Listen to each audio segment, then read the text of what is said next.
এই যে দেখেন। হ্যালো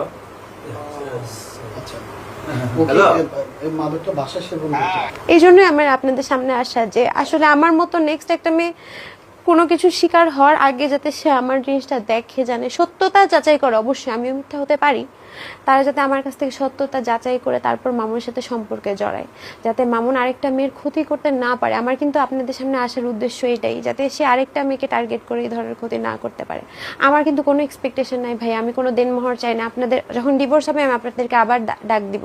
আমার কোনো এক্সপেকটেশনে আমি কিছুই নিব না, ও আমার কাছ থেকে নিয়েছে। আমি জাস্ট চাই আরেকটা মেয়ে যাতে কোনো প্রবলেমে না হোক।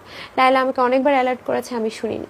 আমি এখন মানুষকে বলতেছি যে ও আসলেই প্রতারক, সে এরকম ফাঁদে ফেলে, এটা তার ব্যবসা।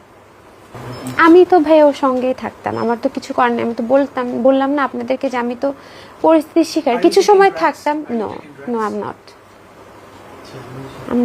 M not taking nothing.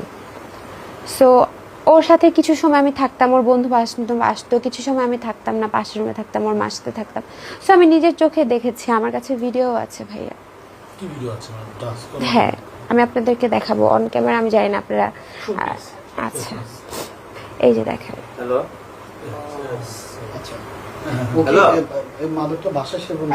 বাসায়, ফ্রেন্ডের বাসায়।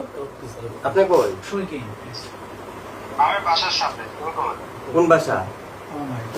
ও আমার ফোন থেকে অনেক কিছু প্রুফ নিয়ে নিয়েছে ভাই। আমি আপনাদেরকে অনেক কিছুই দেখাইতে পারতাম, বাট আমার ফোন থেকে অনেক কিছু নেওয়ার কারণে ও এখন আমাকে খারাপ বানাবে হয়তো, বা আপনাদের সামনে আমার চরিত্র নিয়ে খারাপ কিছু করবে। আমি তো ভাই মায়ের খেয়ে আমি তো ভুক্তভোগী, আমি তো সংসার করতে চেয়েছি, আমি লাস্ট পর্যন্ত আমি পারিনি। না হলে আমার তো ভাইয়া মিডিয়ার সামনে এরকম আলোড়ন করে, আমার তো ভিউ ব্যবসা না, আমি তো কোনো আইডি বানাচ্ছি না, আমি কোনো ভিডিও বানাচ্ছি না। আমার তাহলে আপনারা জাস্ট নর্মালি চিন্তা করেন যে আমার কি উদ্দেশ্য।